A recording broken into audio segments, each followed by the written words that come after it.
Bismillah. Assalamualaikum warahmatullahi wabarakatuh. Waalaikumsalam warahmatullahi. Alhamdulillah. Alhamdulillahil fattahil alim alladzi khalaqal insana fi ahsani taqwim.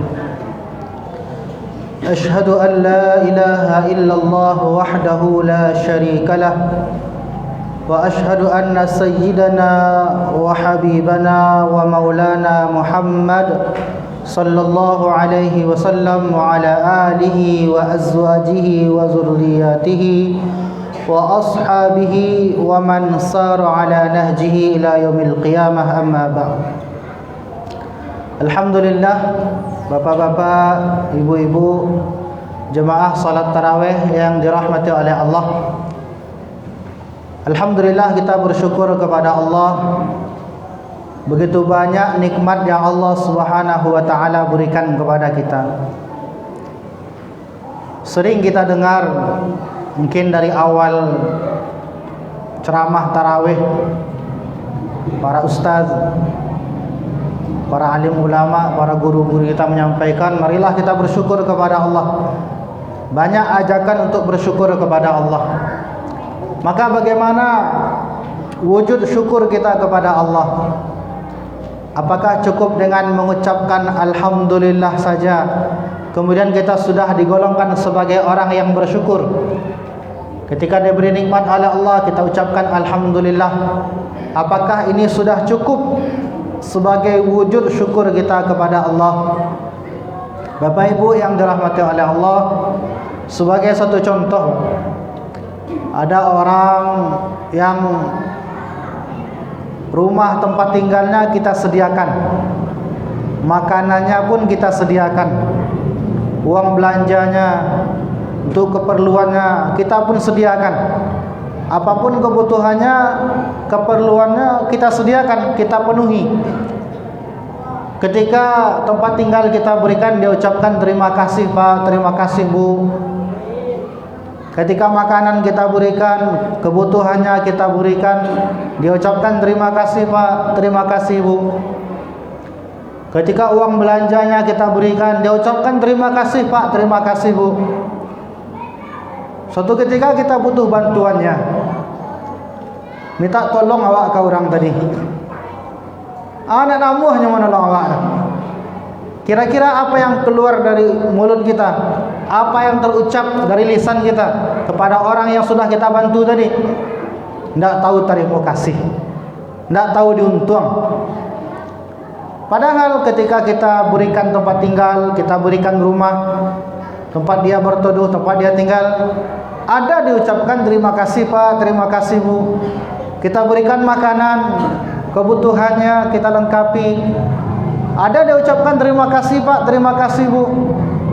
Tapi ketika kita minta tolong, tidak mau dia menolong kita, keluarlah kata-kata dari mulut kita, tidak tahu terima kasih, tidak tahu diuntung. Hari ini segala sesuatu Allah berikan kepada kita. Nikmat Allah begitu banyak yang Allah berikan kepada kita. Apa yang kita pakai, yang kita gunakan, yang kita makan, yang kita hirup, segala sesuatu yang ada pada diri kita ini nikmat Allah Subhanahu wa taala. Ada diucapkan alhamdulillah, tapi nan perintah Allah pun nak dijalankan. Lain ucapkan alhamdulillah ketika diberi nikmat, tapi ketika datang perintah Allah tidak mau dia kerjakan, tidak mau dia laksanakan. Walaupun ribuan kali dia ucapkan alhamdulillah, ini orang belum termasuk sebagai orang yang bersyukur kepada Allah. Maka apa itu syukur? Syukur, wujud syukur kepada Allah yaitu ketika Allah berikan kita nikmat, kita gunakan nikmat-nikmat tersebut sebagai sarana untuk mendekatkan diri kita kepada Allah. Ketika Allah Subhanahu wa taala berikan kita nikmat harta, kelapangan harta, bagaimana cara mensyukuri nikmat harta? Kita gunakan harta kita sesuai yang diridhoi oleh Allah. Allah berikan kita nikmat umur, kesehatan. Bagaimana cara mensyukuri nikmat umur, nikmat kesehatan? Kita gunakan umur kita, kesehatan kita untuk bisa taat kepada perintah-perintah Allah Subhanahu wa taala. Barulah la in syakartum la azidannakum. Ketika kita pandai menggunakan nikmat yang Allah berikan sesuai dengan perintah Allah, pasti Allah tambah nikmatnya. Tambah nikmat tidak mesti bertambah jumlahnya. Ketika kita mensyukuri nikmat berlebihnya harta, Allah berikan kita kelebihan harta. Ketika kita bersyukur kepada nikmat tersebut, tidak mesti bertambah jumlahnya, tapi Allah berikan keberkahan dalam menikmati nikmat tersebut. Ketika kita mensyukuri nikmat umur, tidak mesti bertambah jumlah umur kita, tapi Allah Subhanahu wa taala berikan keberkahan dalam umur kita, sehingga habisnya umur kita dalam ketaatan kepada Allah Subhanahu wa taala.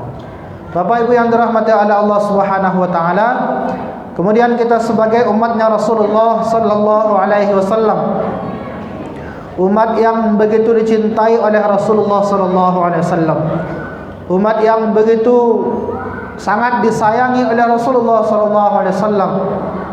Saking cintanya Rasulullah, bahkan cintanya Rasulullah kepada kita umat beliau ini melebihi cinta beliau kepada istri beliau sendiri. Apa buktinya? Rasulullah lebih cinta kepada umat daripada istri beliau sendiri. Satu ketika Sayyidatuna Aisyah radhiyallahu anha memintakan doa kepada Rasulullah, "Ya Rasulullah, doakan aku ya Rasulullah." Maka Rasulullah doakan, "Allahumma ighfir li Aisyata ma taqaddamat min dhanbiha wa ma ta'akhkharat wa ma a'lanat wa ma asarrat." Ya Allah, ampunilah dosa Aisyah yang terdahulu dan yang akan datang, yang sembunyi-sembunyi dan yang terang-terangan. Maka Sayyidatuna Aisyah radhiyallahu anha senang, tertawa sampai kepala beliau jatuh ke pangkuan Rasulullah sallallahu alaihi wasallam. Maka Rasulullah tanya, "Farihti ya Aisyah, apakah engkau senang, bahagia wahai Aisyah?" "Bagaimana aku tidak senang wahai Rasulullah," kata Aisyah, "mendapatkan doa dari kekasih Allah." Maka Rasulullah katakan, "Wahai Aisyah, doa seperti ini aku berikan kepada umatku setiap selesai salat." Setiap selesai salat kita didoakan oleh Rasulullah sallallahu alaihi wasallam. Maka hendaknya dalam kehidupan kita amalkan sunnah-sunnah Rasulullah sallallahu alaihi wasallam. Tidak ada contoh dalam kehidupan yang lebih menyelamatkan kita, yang lebih mendatangkan kebahagiaan dalam hidup kita, melainkan contoh kehidupan yang dicontohkan oleh Rasulullah sallallahu alaihi wasallam. Hari ini orang mempertontonkan, menayangkan di televisi, di media sosial bagaimana cara kehidupan, punya ini, punya itu, dengan gaya seperti ini, gaya seperti itu. Tidak ada gaya, tidak ada cara hidup, contoh hidup yang lebih mendatangkan kebahagiaan dalam kehidupan kita, yang lebih mendatangkan keridhaan Allah, melainkan cara hidup yang dicontohkan oleh Rasulullah sallallahu alaihi wasallam.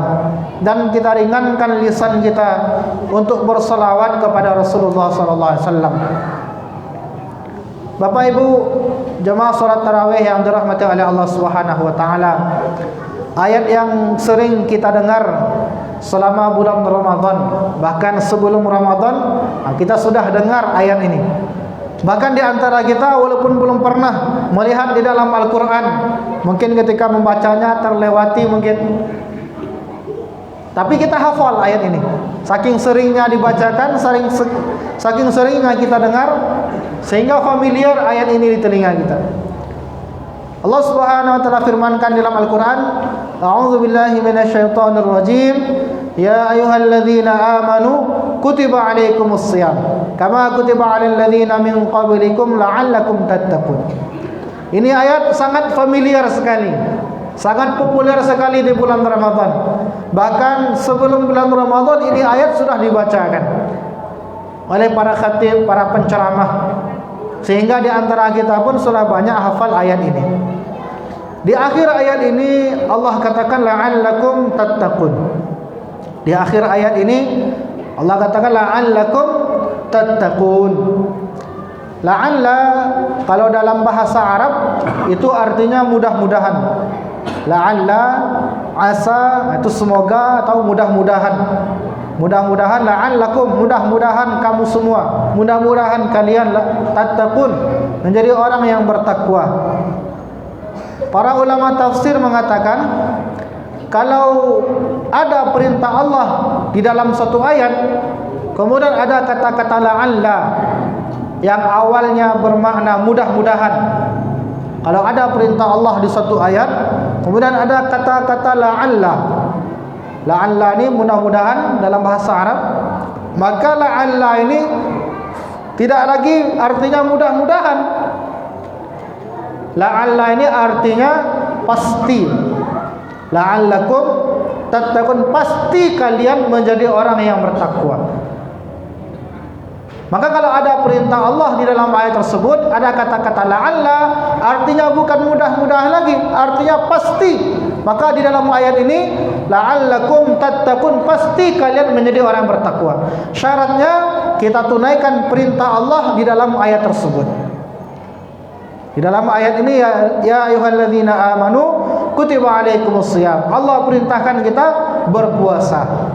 Maka kalau kita benar-benar berpuasa sesuai dengan perintah Allah, sesuai dengan sunnah Rasulullah, maka la'allakum tattaqun, pasti kita ini menjadi orang yang bertakwa.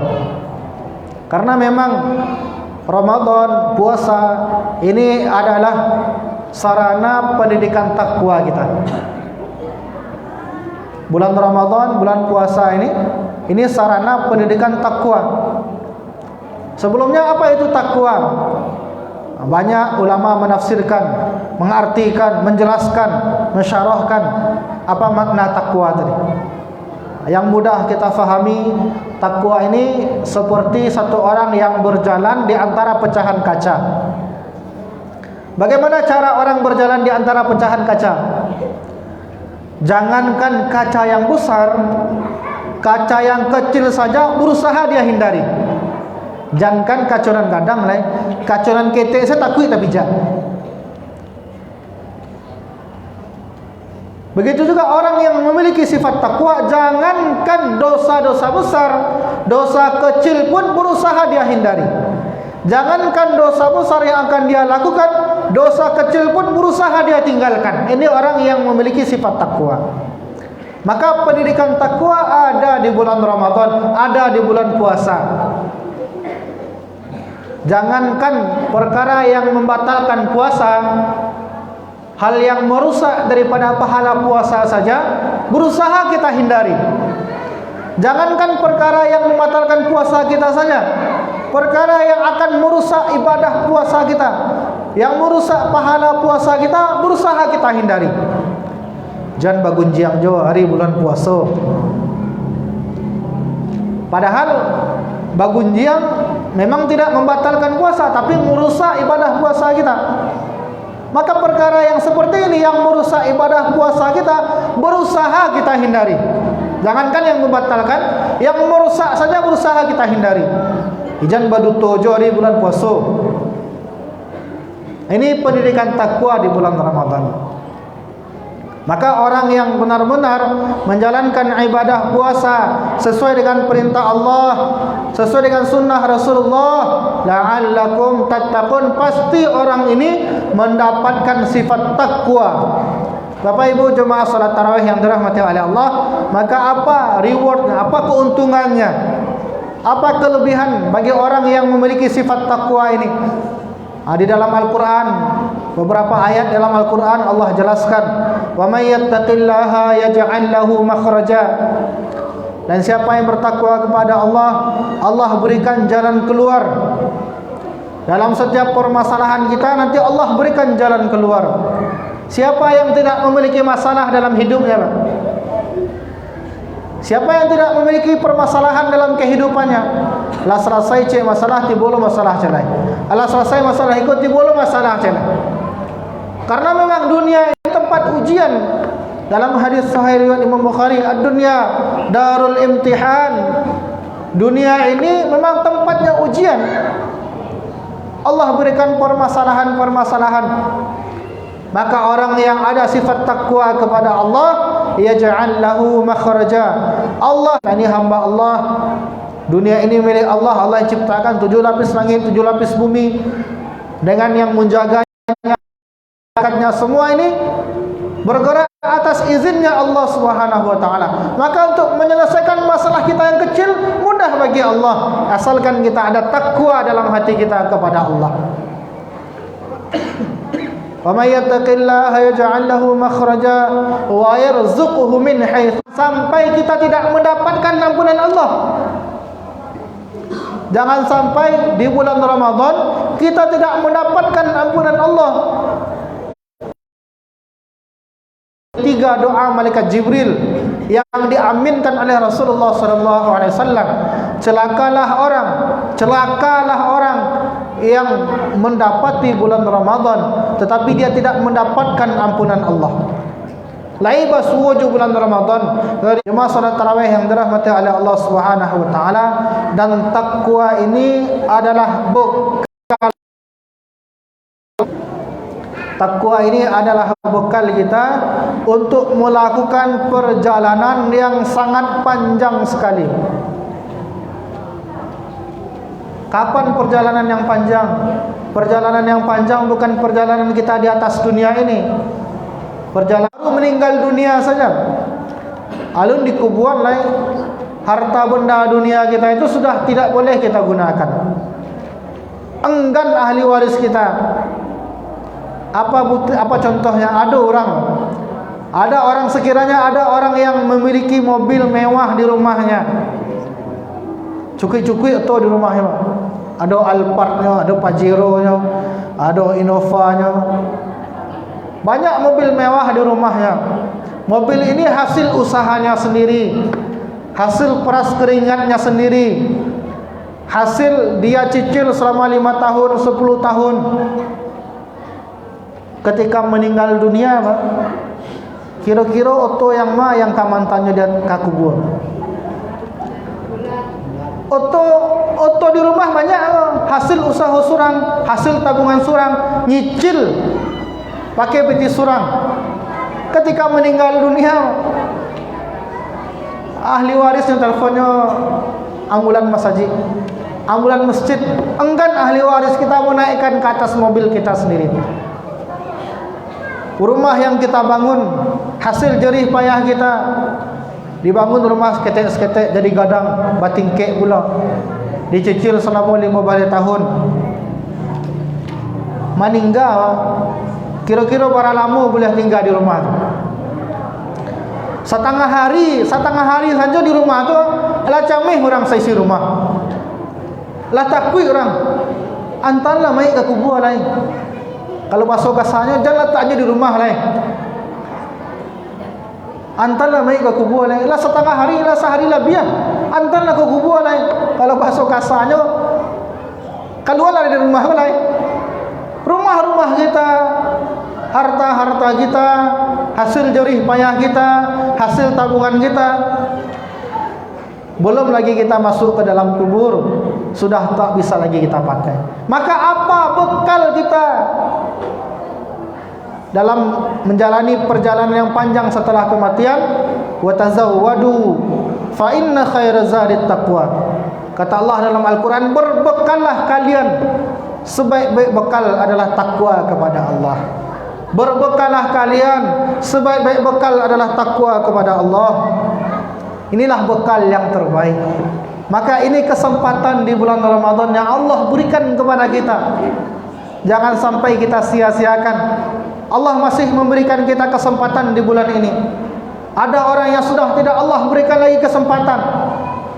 Mungkin tahun kemarin kita masih pergi sama-sama ke masjid, sholat tarawih dengan tetangga kita, dengan orang tua kita, dengan family kita, dengan kakak kita, dengan adik kita.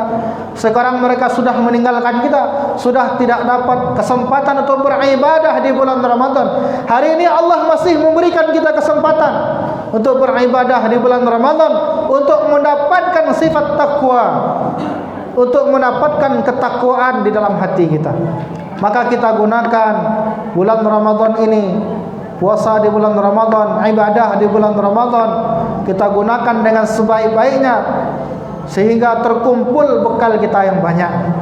Jangan sampai kita melakukan perjalanan yang panjang, bekal kita sedikit.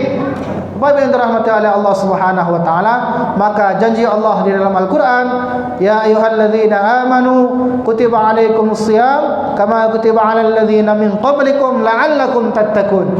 Orang yang benar-benar menjalankan ibadah Ramadan sesuai dengan perintah Allah, sesuai dengan sunnah Rasulullah sallallahu alaihi wasallam, la'allakum tattaqun, pasti dia mendapatkan ketakwaan di dalam hatinya, takwa kepada Allah, takwa yang diterima di sisi Allah Subhanahu wa taala.